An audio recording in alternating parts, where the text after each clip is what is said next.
unang sa likod talaga nito, as I've said, is ito talagang Liberal Party at itong US na nagbabayad kay Trillanes para pabagsakin, no, yung ang former yung presidente pa si PRRD. Ma'am, sino po ba talaga ito si Arturo Las Cañas at bakit mainit ang ulo niya sa mga Duterte? Binabanatan si PRD, former President Digong at si VP Sara. Actually, ito si Arturo Las Cañas. Dati na po itong lumabas, no, nung 2017 ito po siya ay nagpa-presscon, okay?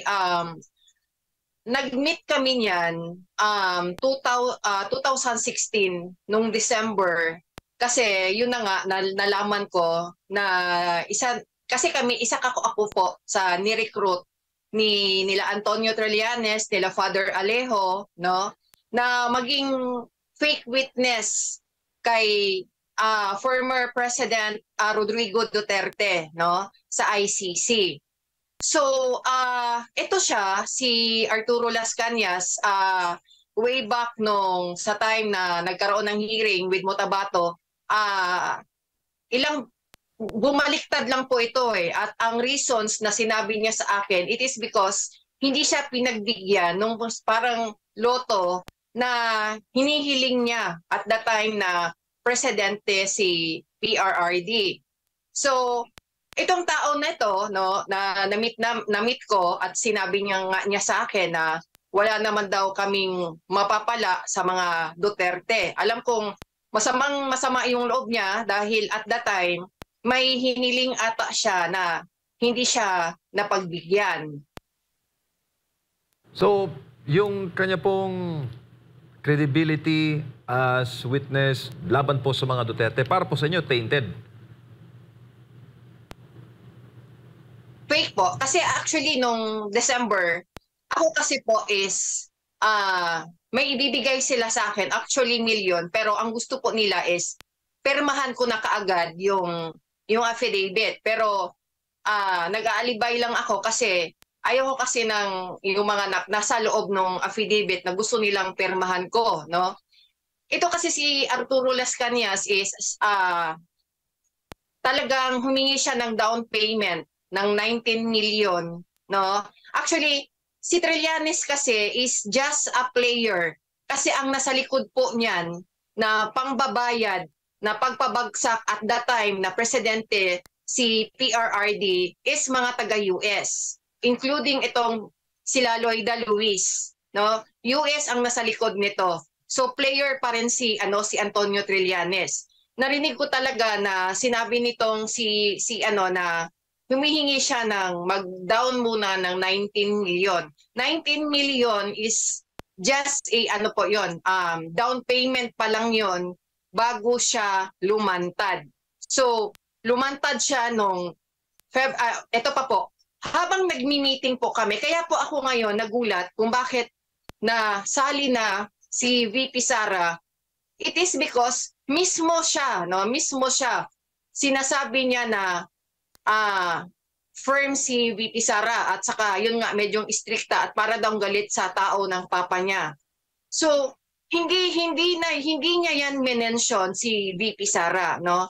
Naalala niyo nung February 2017 na nagkaroon siya ng press con, hindi niya mention si VP Sara. Alam mo kasi paid kasi ito si Arturo Las Cañas eh. Kasi nung 2022, no, lumabas na naman to siya, nagdagdag na naman ng statement niya, no? Nagdagdag na naman siya ng mga tao sa statement niya because binabayaran siya for doing that, no? Pero hindi niya pa rin minention si VP Sara. Ito na ngayon na minention niya na. Actually ito siya nung I remember April 2017 nung lumabas ako, tumawag yan, galit na galit yan sa akin. And then, nagsabi pa yan na ipapapatay niya daw ako, mga something ganon, dahil nga na binulgar ko sila, na sila is mga bayaran. Ma'am, ngayon pong na may bagong script, dinadawit pa si VP Sara. Sino sa tingin niyo ang nasa likod nitong si Las Cañas? Ngayon, na mga panahon ngayon, ma'am. Ngayon kasi sa panahon ngayon, alam naman natin kung anong nangyari, no? Unang sa likod talaga nito, as I've said, is ito talagang Liberal Party at itong US na nagbabayad kay Trillanes para pabagsakin, no? Yung ang yung presidente pa si PRRD. Meron pang mga media niyan, no? Meron pang mga international media niyan at the time na nagmi-meeting kami. Sa pangyayaring ito na biglang ipinasok nila si VP Sara, no? Ito totoo ito, no? At the time na gusto nilang pabagsakin si PRRD, I know very well na kasali itong sila Marojas, no? Knowing that Marojas is a cousin, ito na naman, of the First Lady, no? Merong mga info na merong mga meeting talaga, no? Ako sa totoo lang, no, wala na talaga akong tiwala sa mga pangyayari ngayon, okay? Ito talaga is, alam na natin na ito na naman sila Romualdez, sila Lisa Marcos, no? Ang nasa likod nito. It is because, you know, ang popularity kasi ng mga Duterte, yun yung gusto nilang pabagsakin, no?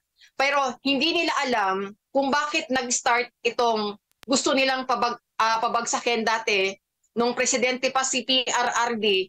Because you know what? Unang galit nila is that yung inalaw ni PRRD na ilibing sa libingan ng mga bayani si BBM. Actually, at that time, mura ng mura sila Trillanes eh. Sila Father Alejo, mga madre, nagmumura. Ma'am, hindi si BBM yung nilibing, ha? Yung Yes, tatay niya, yung tatay. Yung tatay niya yung nalibing. Yes, oo. Okay. Klaruhin natin, mama. Sige po, patuloy. Yes po. So, alam niyo sa totoo lang kasi itong si Arturo Las Cañas, no, sa kasi nag-meet kami. Actually, mayabang talaga to, no? Unlike itong si Motabato, kasi na-meet ko rin si Kuya Edgar Motabato, no? Yun po yung kawawa. Kasi alam niyo sa totoo lang, kinuhanan po yan ng cellphone.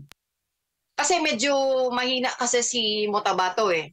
Actually, at the time, naka-mention pa sa akin si Motabato kasi nasa kumbento, no? Kaya, minsan ayoko nang maging Katoliko eh, no? Nasa kumbento kami, no? Nung pinuntahan ko si Motabato na, yun nga daw, kung siya lang, parang nafe-feel kong nakokonsensya siya. Pero, wala talaga siyang dahil kung ano lang sinasabi sa kanya, yun lang ang sinusunod niya. Itong si Las Cañas, ito talaga yung mayabang talaga, no? Sa totoo lang. As I've heard, no, na medyo pa nga to sila ni Trillanes, no? Kasi itong si Las Cañas gusto nang mag-direct na sa kay itong mga taga-US, sila Loida Luis, no? So, sa totoo lang, no, itong mga pangyayari ngayon, no, source pa rin ang galit nila dito is maraming nasagasaan si PRRD nung siya ay umupo. Alam naman natin kung gaano ka-safe, ka-progresibo ang bayan natin nung si PRRD ay naglingkod, no? Pero itong sila Trillanes, knowing na ito po ay mga high-paid attack dog, no? Wala naman yang sariling pera, no? Wala yang sariling pera para magbayad ng mga fake witness, but ulitin namin kasi naririnig ko, nakikita ko na may mga kamiting siya, no, na mga Amerikano, no, na he was paid by sa itong mga taga-US upang pabagsakin si PRRD kasi hindi nila kaya hawakan sa liig. Actually, ito pa, para sa bayang Pilipino at the time na nandyan ako. Kasi at the time kasi, sinabi ko kay Trillanes, no, na baka kasi yung sa akin kasi, ang inassign nila sa akin is idiin si PRRD sa drugs. Okay? So nagtanong ako sa kanya, baka hindi maniwala ang tao. Okay?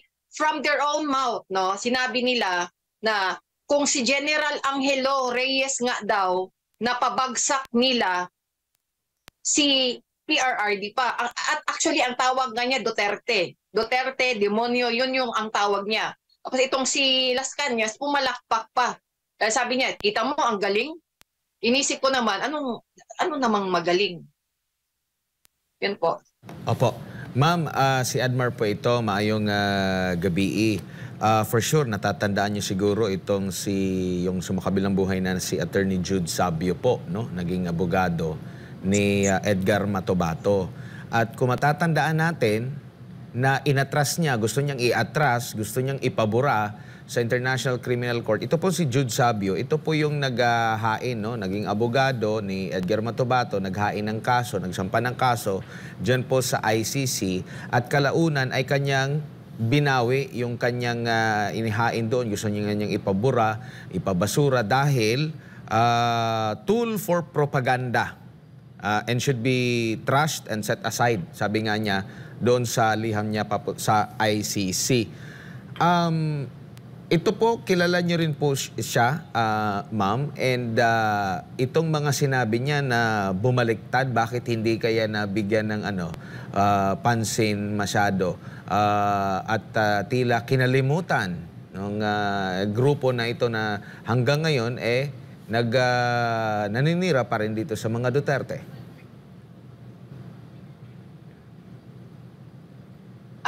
Yes po. Actually, ito si Attorney Sabio. Siya po ang nag-prepare ng aking affidavit.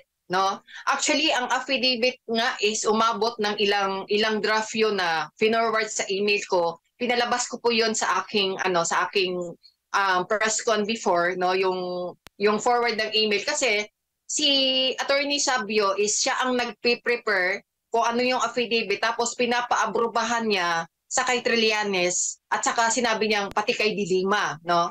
Si Attorney Jude Sabio kasi there are times na minsan hindi ko rin siya maintindihan at that time. It is because nung time na when I refused to sign the affidavit, isa rin siya sa nagtitreat sa akin.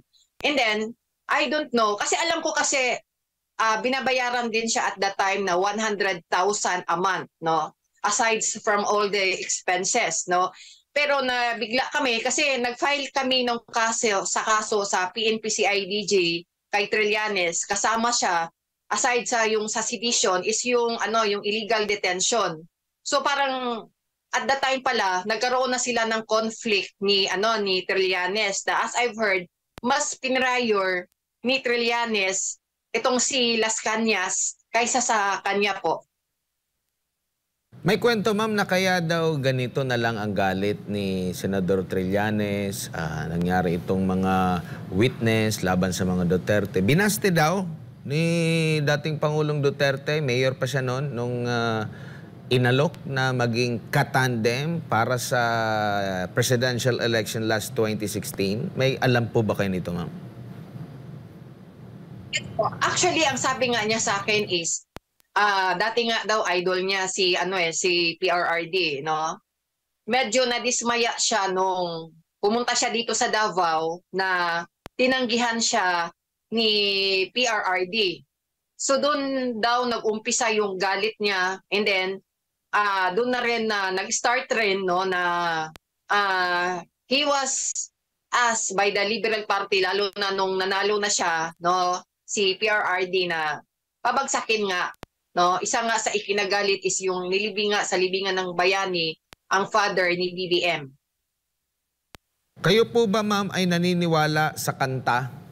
Kanta na itong partner MJ. Grabe yung mga banat mo. Meron po kasing kanta, lalo na itong mga pangyayari ngayon, sabi dun sa kanta, ang lahat ng bagay ay magkakaugnay.